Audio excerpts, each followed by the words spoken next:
जय Hind everyone. 75 day hard practice challenge for Agniveer army all trades 2024 आज है आप लोग का 26वां दिन और इस प्रैक्टिस सेशन में हूबहू आप लोग को एग्जाम की तरह प्रैक्टिस लिया जाएगा, जिसमें आप लोग को सामान्य ज्ञान यानी जीके एवं सामान्य विज्ञान यानी जीएस का प्रैक्टिस सेशन होने वाला है। इस प्रैक्टिस सेशन में आप लोग को टोटल टाइम 30 मिनट का दिया रहेगा और आप लोग का टोटल नंबर्स मार्क्स जो है 60 नंबर का मिलेगा। ऐलान है सिलेक्शन का, इस बार आखिरी बार करके प्रैक्टिस लगाना है, तैयारी करना है। रेडी है आप लोग? तो चलते हैं पहले प्रश्न पर ज़्यादा देर ना करते हुए। पहला प्रश्न आपके स्क्रीन पर आ चुका है कि भारत की पहली महिला राष्ट्रपति कौन है। वेरी वेरी इंपॉर्टेंट प्रश्न है और हर प्रश्न के बाद आप लोग को एक इम्पोर्टेंट पॉइंट भी दिया जाएगा जो कि एग्जाम के अकॉर्डिंग बहुत ज़्यादा हेल्पफुल रहेगा आप लोग के लिए। बताइए इस प्रश्न का सही उत्तर। हर प्रश्न को लगाना आप लोग को अनिवार्य है और आप लोग का रिस्पॉन्सिबिलिटी है कि आप लोग अपना स्कोर कमेंट लिस्ट में बताइएगा। इंदिरा गांधी होगा, मार्गरेट अल्वा या प्रतिभा पाटिल या ममता बनर्जी। बताइए इसका सही उत्तर। तो इसका जो करेक्ट आंसर होगा माय डियर फ्रेंड्स, आप लोग का Pratibha Patil is the right answer for this questions. और इस प्रश्न का इंपॉर्टेंट पॉइंट हम लोग देखेंगे और आपके स्क्रीन पर इंपॉर्टेंट पॉइंट हमारे साथ साथ आप लोग को भी पढ़ना है। पढ़ना चाहिए या नहीं चाहिए? यस या नो? यस। तो पढ़िए। प्रतिभा पाटिल प्रथम महिला राष्ट्रपति और राजस्थान की प्रथम महिला राज्यपाल भी थी। कब थी? 2004 से 7 ईस्वी। ठीक है, याद रखना 2004 से 7 में। इंदिरा गांधी अगर पूछे तो प्रथम महिला प्रधानमंत्री थी और सरोजिनी नायडू प्रथम महिला राज्यपाल बनी थी। सुचेता कृपलानी प्रथम महिला मुख्यमंत्री बनी थी। चलिए इसी टाइप के प्रश्न को हम लोग एग्जाम के अकॉर्डिंग देखेंगे दूसरा प्रश्न को। तो दूसरा प्रश्न आपको वेट कर रहा है, स्क्रीन पर आ चुका है। दूसरा प्रश्न है कि सौरमंडल का सबसे छोटा ग्रह कौन सा है। इस टाइप का प्रश्न आता है, सौरमंडल का सबसे छोटा ग्रह कौन सा है? बुध, शुक्र या ऑप्शन नंबर सी है शनि, इनमें से कोई नहीं। तो इसका जो राइट आंसर होगा, बहुत ही ट्विस्ट है कि इसमें आप लोग को उपग्रह का नाम ही नहीं दिया गया था। आप लोग का राइट आंसर इनमें से कोई नहीं, option number D is the right answer होगा। बट इंपॉर्टेंट पॉइंट हम लोग देखेंगे। इंपॉर्टेंट पॉइंट ये रहा आप लोग का कि सौरमंडल का सबसे छोटा उपग्रह अगर कोई है तो डीमोस है। याद रखिएगा कौन सा है? डीमोस।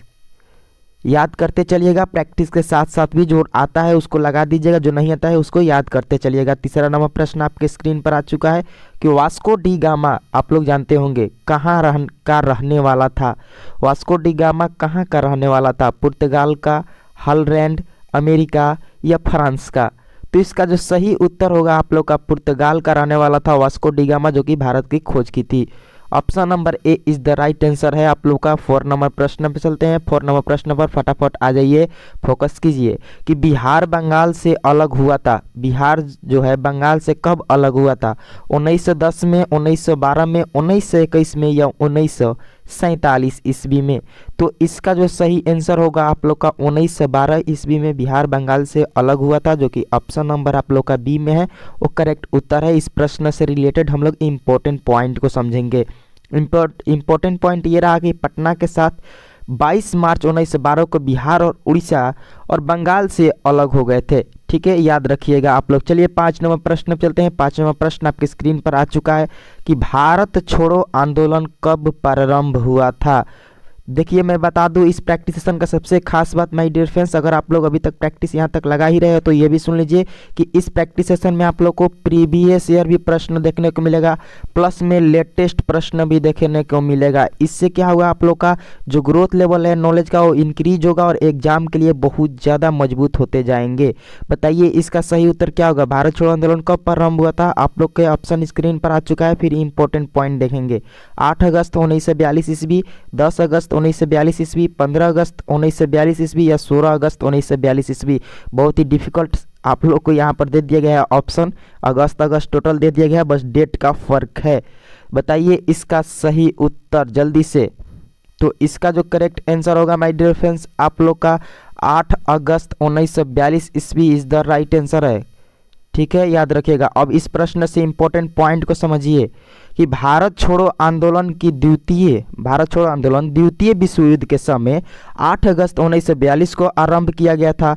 यह आंदोलन था जिसका लक्ष्य भारत से ब्रिटिश साम्राज्य को समाप्त करना था। इसका लक्ष्य क्या था? भारत से ब्रिटिश जो साम्राज्य था उसको समाप्त करना था।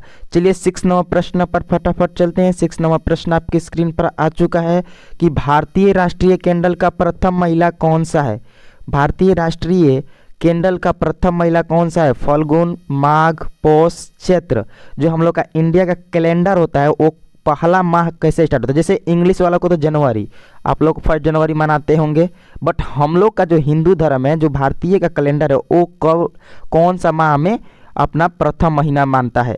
तो इसका जो सही उत्तर होगा चैत हो जाएगा। ऑप्शन नंबर डी आप लोग का देखिए दिखाई पड़ रहा होगा, करेक्ट उत्तर है। हम लोग चैत को पहला माह मानते हैं हिंदी कैलेंडर के अकॉर्डिंग। 7वां प्रश्न आपके स्क्रीन पर आ चुका है कि नोबेल पुरस्कार, वेरी वेरी इंपॉर्टेंट प्रश्न अकॉर्डिंग टू योर एग्जाम, कि विजेता प्रथम भारतीय है। प्रथम भारतीय कौन है जो नोबेल पुरस्कार मिला था उनको? CV Raman, Rabindranath Tagore, Amartya Sen, mother Teresa. इसका सही उत्तर हो जाएगा रविंद्रनाथ टैगोर जी को नोबेल पुरस्कार भारत का सबसे पहला वो व्यक्ति है जिन्हें प्राप्त हुआ था, मिला था। 8 नंबर प्रश्न चलते हैं। 8 नंबर प्रश्न आपके स्क्रीन पर आ चुका है कि हार्ट ऑफ इंडिया पुस्तक किसने लिखी थी? बुक से भी प्रश्न आप लोग को आता है। हार्ट ऑफ इंडिया पुस्तक किसने लिखी थी? खुशवंत सिंह या मार्क तुली, आर.के. नारायण या अनीता देसाई। इसका जो सही उत्तर हो जाएगा आप लोग का Mark Tully is the right answer. Option number B जो है आप लोग का करेक्ट आंसर है। आप लोग को महसूस हो रहा है कि हूबहू एग्जाम की तरह आप लोग प्रैक्टिस कर रहे हैं, क्योंकि हम लोग जब भी प्रश्न आप लोग के लिए सेट किया जाता है तो प्रीवियस को सबसे पहले हम एनालिसिस करते हैं कि किस टाइप के आप लोग को लेटेस्ट प्रीवियस में प्रश्न पूछा गया है, किस टाइप के पास्ट में बहुत ज़्यादा पास्ट में पूछा गया है। उन दोनों को इंक्लूड करके आप लोग को प्रैक्टिस में लाते हैं, प्लस में लेटेस्ट प्रश्न 2024 के एग्जाम के लिए भी तैयार किया जाता है। तो बस आप लोग को डेली प्रैक्टिस करना है हमारे साथ, बस 30 मिनट डेली टाइम दीजिए, इस चैनल पर सिलेक्शन लेकर जाइए। 9 नंबर प्रश्न आपके स्क्रीन पर आया हुआ है कि राष्ट्रीय एकता दिवस के रूप में कौन सा दिन मनाया जाता है? कब मनाया जाता है राष्ट्रीय एकता दिवस? 31 अक्टूबर को, 14 नवंबर को, या 19 नवंबर को, या 23 दिसंबर को? इसका जो सही उत्तर होगा आप लोग का 31 अक्टूबर को राष्ट्रीय एकता दिवस मनाया जाता है, जो कि ऑप्शन नंबर ए में आप लोग का करेक्ट उत्तर दिया गया है। अब आप लोग को 10 नंबर प्रश्न जो कि आप लोग का स्पोर्ट्स से दिया गया है, स्पोर्ट्स से प्रश्न आता है, ये वेरी वेरी इंपॉर्टेंट है। ये अगर याद नहीं है तो इसको याद कर लीजिएगा कि थर्ड आई खेल शब्द वाली संबंधित है। सबसे पहले बताइए आप इसका सही उत्तर, क्रिकेट, तीरंदाजी, बिलियर्ड्स या हॉकी? इसका सही उत्तर हो जाएगा क्रिकेट। आप लोग अचंभव हो जाएंगे कि थर्ड आई किस खेल से संबंधित है, तो क्रिकेट से। माय डिफेंस चैनल पर नए हैं तो चैनल को सब्सक्राइब जरूर कर लीजिएगा, नोटिफिकेशन बेल आइकन को भी ऑन कर लीजिएगा। प्रॉपर तरीके से इंडियन आर्मी की तैयारी करना चाहते हैं हमारे साथ जुड़ जाइए, क्योंकि हर प्रैक्टिस का पीडीएफ फ्री में आप लोग को टेलीग्राम पर दे दिया जाता है।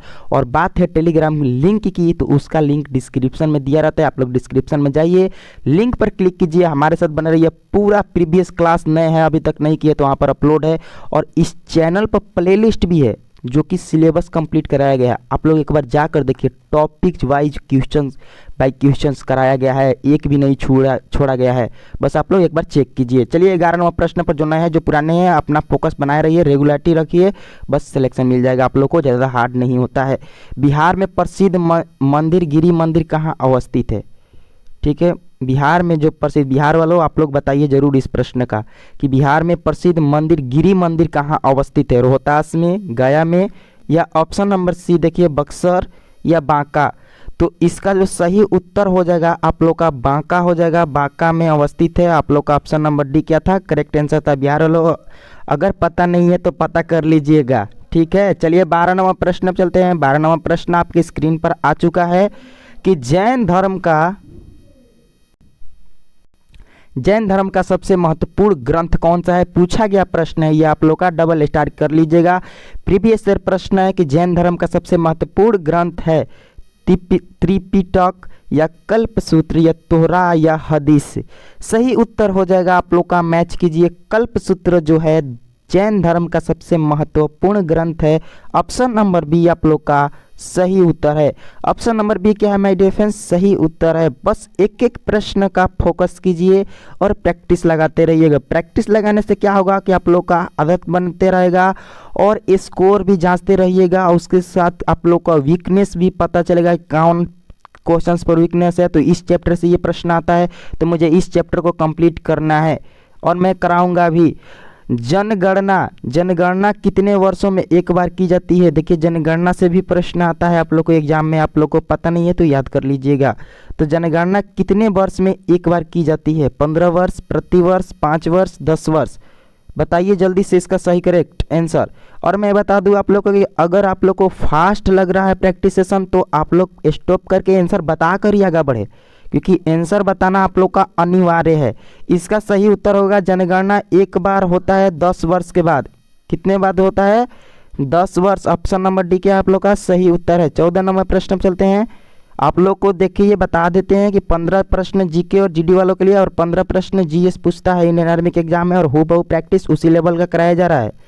भारत का वह राज्य कौन सा है जो गंधक सल्फर के उत्पादन में आगे है?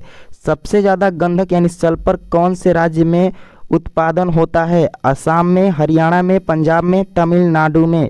इसका सही उत्तर हो जाएगा हरियाणा।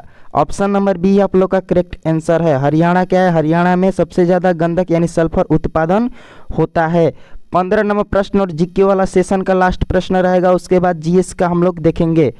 15 नंबर प्रश्न है कि सूरत किस नदी के तट पर अवस्थित है? नदियों के तट पर अवस्थित नगरों से पूछता है प्रश्न। तो ऑप्शन हम सूरत किस नदी के तट पर स्थित है? ऑप्शन आप लोग पढ़ सकते हैं नर्मदा, तापी, सोन, कावेरी। इसका जो सही उत्तर हो जाएगा आप लोग का my dear friends Tapi. Tapi is the right answer. क्या होगा? तापी हो जाएगा। जो सूरत है तापी नदी के किनारा अवस्थित है। अब देखिए एक शिफ्ट आप लोग ने प्रैक्टिस कर चुका है, अब दूसरा शिफ्ट में आप लोग को 16 से 30 तक सामान्य ज्ञान यानी जीके, सामान्य ज्ञान नहीं माय डियर फ्रेंड्स ये रॉन्ग हो गया है, सामान्य विज्ञान यानी जीएस का प्रश्न रहेगा। तो रेडी हो जाइए जीएस के लिए। और आप लोग का 16 नंबर प्रश्न स्क्रीन पर आ चुका है कि एक मानव कोशिका ब्लैंक गुणसूत्र पाए जाते हैं। देखिए ये प्रश्न जो रेगुलर हमारे चैनल पर प्रैक्टिस करते हैं उनको पता होगा, क्योंकि मैं ये पहले भी प्रश्न करा चुका हूँ और ये इंडियन आर्मी के एग्जाम में पूछा गया भी प्रश्न है जीडी वालों में। तो बताइए कितना होता है? 26, 46, 48 या 44? इसका सही उत्तर हो जाएगा 46। 46 इज द राइट आंसर है। जहां दिखे गुणसूत्र के मानों में पूछे तो 46 नंबर को करेक्ट लगाकर आगे बढ़ जाइएगा। आगे बढ़ते हैं माय डियर फ्रेंड्स, मजा आ रहा है प्रैक्टिस सेशन में। तो 17 नंबर प्रश्न में चलते हैं। देखिए नेक्स्ट प्रश्न भी very important according to your exam. तो 17 नंबर प्रश्न है, यदि किसी झील की सतह का पानी जमने वाला हो तो उसके तल का तापमान कितना होगा? बताइए, वेरी इंपॉर्टेंट। 4 डिग्री सेल्सियस होगा या 100 डिग्री सेल्सियस या 3 डिग्री सेल्सियस या 0 डिग्री सेल्सियस? तो सही आंसर हो जाएगा आप लोग का 4 degree Celsius is the right answer. कितना डिग्री हो जाएगा? 4 डिग्री। 18 नंबर प्रश्न में चलते हैं। 18 नंबर प्रश्न भी वेरी इंपॉर्टेंट होता है आप लोग का। इस टाइप का प्रश्न देखने को मिलता है ज़्यादातर टेक्निकल वालों में और जीडी में भी पूछता है, तो थोड़ा फोकस कीजिएगा। आप लोग सदिश अदिश राशि को भी मेंटेनेंस में रखिएगा। अगर चैप्टर क्लियर नहीं है तो बोलिएगा, मैं एक न्यू चैप्टर भी लेकर आ जाऊंगा इससे पूरा इंपॉर्टेंट सवाल। ठीक है, निम्न में से सदिश राशि कौन सी है? बताइए इसका सही उत्तर। ऑप्शन आप लोग को ए में दिया गया है विस्थापन, ऑप्शन बी में वेग और ऑप्शन सी में दिया गया है बल और ये सभी। बताइए इसमें आप लोग को क्वेश्चंस पूछा गया कि सदिश राशि कौन सा है? तो माय डियर फ्रेंड्स इसका जो सदिश राशि है सभी है। ठीक है, सदिश राशि क्या है? सभी है, बल भी है और वेग भी है और विस्थापन भी है। 19 नंबर प्रश्न चलते हैं। अगेन प्रश्न 19वां नंबर प्रश्न जो कि एक वेरी इंपॉर्टेंट है। यूनिट से आप लोग को मैं पूछता हूँ, बताता हूँ भी कि सवाल आता है। तो कार्बन की न्यूनतम मात्रक होती है, यहाँ यूनिट नहीं है, मात्रक कितनी होती है कार्बन में न्यूनतम? कौन से carbon sorry my dear friends थोड़ा गड़बड़ा गया, कोई दिक्कत नहीं है। कार्बन की न्यूनतम मात्रक होती है कच्चा लोहा में, इस्पात में, पिटवा लोहा में, इनमें से कोई नहीं। तो इसका जो सही उत्तर होगा पिटवा लोहा में जो कार्बन का न्यूनतम मात्रा होती है, कितनी होती है? कार्बन की न्यूनतम मात्रा होती है पिटवा लोहा में। तो ऑप्शन नंबर सी आप लोग का सही उत्तर है। 20 नंबर प्रश्न चलते हैं कि ब्लैंक की मदद से सौर ऊर्जा को विद्युत ऊर्जा में बदला जा सकता है। सोलर कुकर से, सोलर सेल से, सोलर हीटर से, सोलर से। तो इसका जो सही उत्तर होगा आप लोग का सोलर सेल से हो जाएगा, जो कि ऑप्शन नंबर बी आप लोग का सही उत्तर है।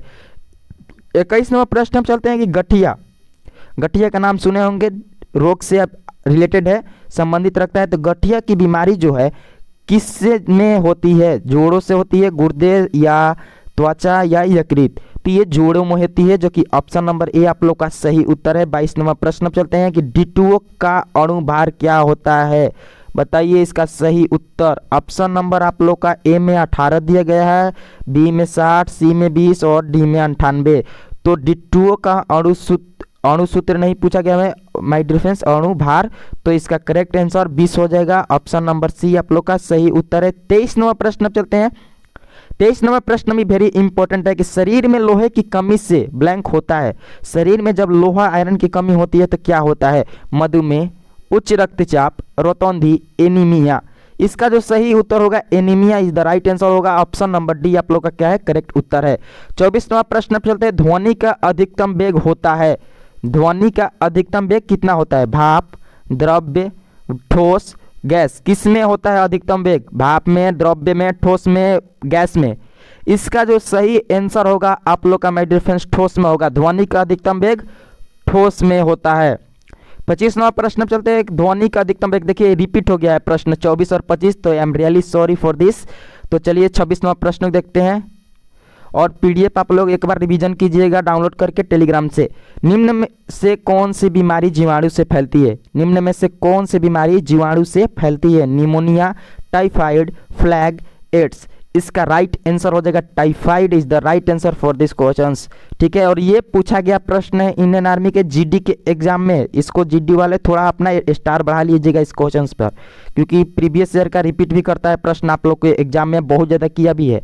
मैं बहुत ही जल्द आप लोग को 2023 में आर्मी जीडी के 17 से 26 अप्रैल में जितना भी प्रश्न पूछा है उसको इकट्ठा करके चाहे जहाँ से भी मिले आप लोग को पीडीएफ भी प्रोवाइड करूँगा और एक स्पेशल क्लास भी दूंगा उसका, और उसमें प्लस में इंपॉर्टेंट पॉइंट भी दूंगा जो कि 2024 के एग्जाम के लिए सबसे ज़्यादा हेल्पफुल रहेगा।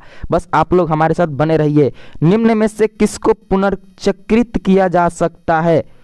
प्राकृतिक तेल, धातुएं, कोयला या प्राकृतिक गैस? तो इसका सही उत्तर धातुएं को किया जा सकता है पुनर्चक्रित। ऑप्शन नंबर बी आप लोग क्या है? सही उत्तर। 28 नंबर प्रश्न चलते हैं कि बार चुंबक के मध्य में ब्लैंक चुंबक तो होता है, शून्य, ज़्यादा से ज़्यादा, कम से कम, नेगेटिव?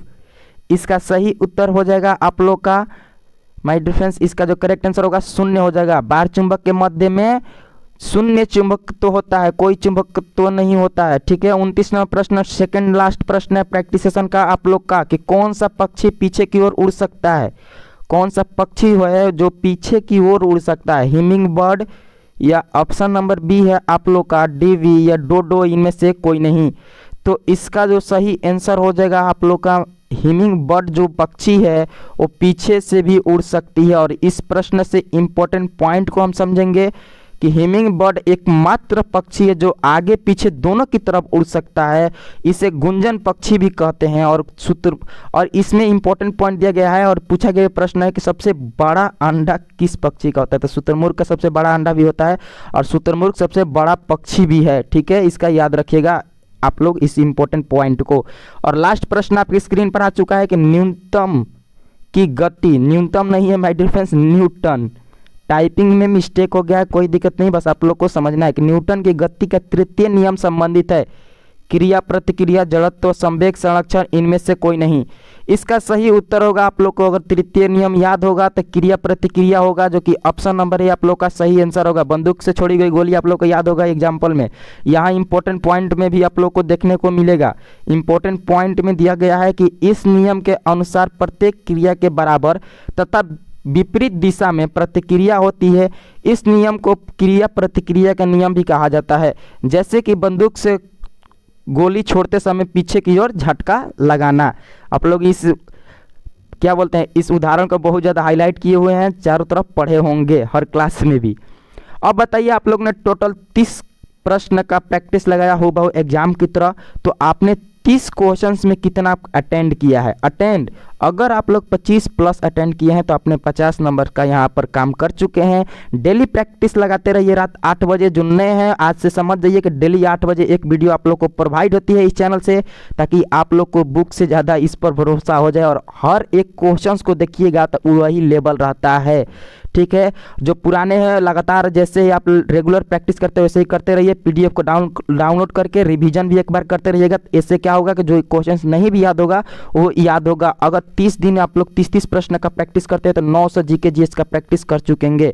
ठीक है, जल्द ही आप लोग को न्यू बैच 1 जनवरी 2024 से आप लोग का स्टार्ट करेंगे, जिसमें 0 से पूरा एडवांस लेवल तक आप लोग का जीके जीएस की तैयारी भी कराया जाएगा। एग्जाम से पहले मैथ भी खत्म कराया जाएगा। हर तरीका से हेल्प दिया जाएगा आप लोग को एग्जाम क्रैक करने के लिए। बस हमारे साथ बने रहिए। प्रैक्टिस अच्छा लग रहा है तो लाइक जरूर कीजिएगा, ज़्यादा से ज़्यादा शेयर भी कीजिएगा। कमेंट में फीडबैक दे सकते हैं कि आप लोग को प्रैक्टिस कैसा लगा या कोई टॉपिक छूट गया उसको कवर करने के लिए। मिलते हैं कल रात 8 बजे next practice session 75 day hard practice का 27वां दिन में। ये 75 दिन लगातार चलने वाला है प्रैक्टिस, इसको मिस ना कीजिए। जो मिस किए हैं जाकर डिस्क्रिप्शन में लिंक दिया गया है, वहाँ पर प्लेलिस्ट पर जाकर पूरा प्रैक्टिस लगा सकते हैं। जय हिंद, जय भारत।